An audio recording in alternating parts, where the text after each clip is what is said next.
India imezindua rasmi daraja lake jipya la kioo linalojulikana kama Skywalk Bridge, ambalo ndilo refu zaidi la aina yake nchini humo. Daraja hili ambalo ni kivutio kipya cha utalii limejengwa juu ya kilele cha mlima Kailasagiri na linatoa nafasi ya kipekee ya kutembea angani kwa takribani futi 1000 juu ya usawa wa bahari. Skywalk Bridge linatajwa kuwa limeongeza hadhi ya jiji la Vizag nchini humo katika ramani ya utalii na matukio na vivutio. Mradi huu wenye thamani ya rupia klori 7 karibu shilingi bilioni 1.93 unatarajiwa kuongeza msisimko wa msimu wa likizo za Disemba kwa urefu wa mita 50 pekee, ambapo ni sawa na nusu ya uwanja wa mpira wa miguu. Daraja hili limejengwa nje ya mwamba bila nguzo za chini, hatua inayomfanya mtembeaji kuhisi kama anatembea hewani, likisimama futi 862 juu ya ardhi. Ni sawa na takriban viwanja 2.5 vya mpira wa miguu vya kawaida.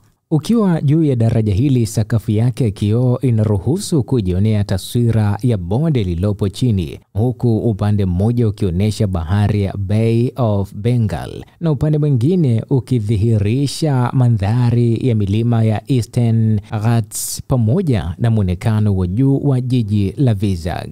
Muundo wa daraja hili umetengenezwa kwa vioo vitatu vilivyokazwa vyenye unene wa milimita 40 kutoka Ujerumani na kuungwa na tani 40 za chuma imara kabisa. Ujenzi huu mzito umebuniwa mahususi kustahimili hali ya hewa ya pwani na kasi kali za upepo, hivyo kuhakikisha watembeaji wanakuwa salama wanapokanyaga sakafu hiyo angavu. Hata hivyo, uongozi wa eneo hili umesema utaingiza watembeaji kwa makundi madogo ya watu 20 mpaka 40 kwa kila mzunguko wa dakika 10 mpaka 15. Utaratibu huu unalenga kuzuia msongamano na kutoa muda wa kutosha kwa kila kundi kufurahia mandhari ya kuvutia bila usumbufu. Daraja hili linaungana na madaraja mengine kadhaa duniani kama Zhangjiajie Glass Bridge huko nchini China, Grand Canyon Skywalk nchini Marekani, Glacier Skywalk huko nchini Canada lina mita 30 nje ya mwamba. Kuna lingine la Walk of Faith Tianmen Mountain nchini China. Hii ni barabara ya kioo upande wa mlima lenye mita 1400 juu kabisa. Na mwisho ni Dubai Sky Views huko nchi za Ufalme wa Kiarabu